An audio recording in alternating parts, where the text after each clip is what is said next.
Hello, lovelies. Thanks for joining Hearthside's Curious Tales. Today we will be continuing our trek together with Zelia in Part 3 of Broken Bonds, a Juneteenth tale by Destiny Vought.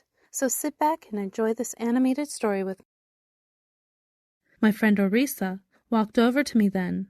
Her hair glinted red and her eyes flashed green in the firelight. I recognized that she had been mounted by Maman Bridget immediately. "Hello, bright one." Hello, I stammered. I'd never felt so small in Orisa's presence before. "Stand tall and remember that you are a great being of magic, child. Your confidence will serve you well in the future." She winked and continued, "I have a gift for you from Dagda." "Who is Dagda?" I inquired.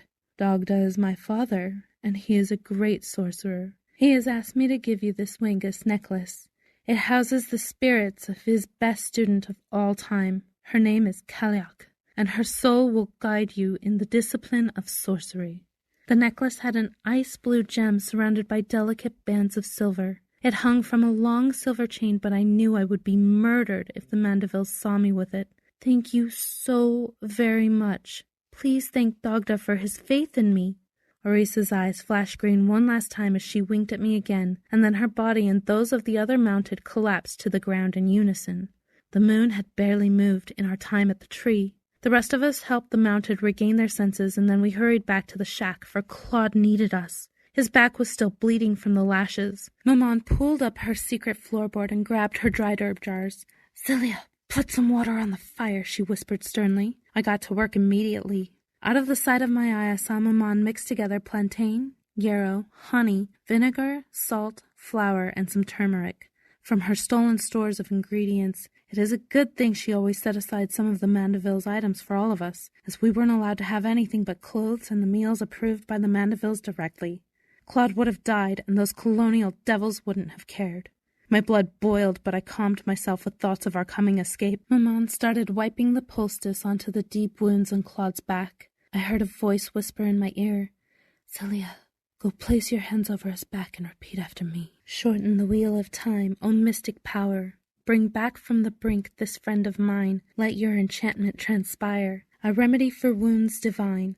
Close these deep wounds so raw and sore, as spirits whisper and silently ponder. Let their ethereal wisdom restore. Heal these wounds torn asunder. O shorten the wheel of time's relentless spin.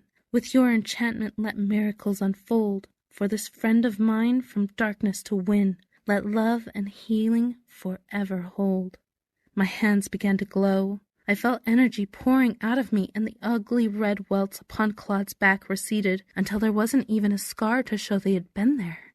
I smiled in utter joy when Claude sat up and hugged Maman and I tightly. Then I passed out. I had never felt so exhausted in my entire life. The next morning I awoke to a great storm surging in from the sea. The Mandevilles told us to board up the house in the waterfront boat hold while they left with all of their livestock in their carriages, headed for their other inland property. We waited until they were well out of sight, and then we broke into their mansion and grabbed bags, filling them quickly with food, alcohol and tobacco for the luau, and bottles of clean water. We found extra clothing, herbs, and even the keys for the shackles they kept attached to our ankles. After my bonds were removed, I put my necklace proudly around my neck and held it as I asked Kaliak to guide and protect us on our journey south.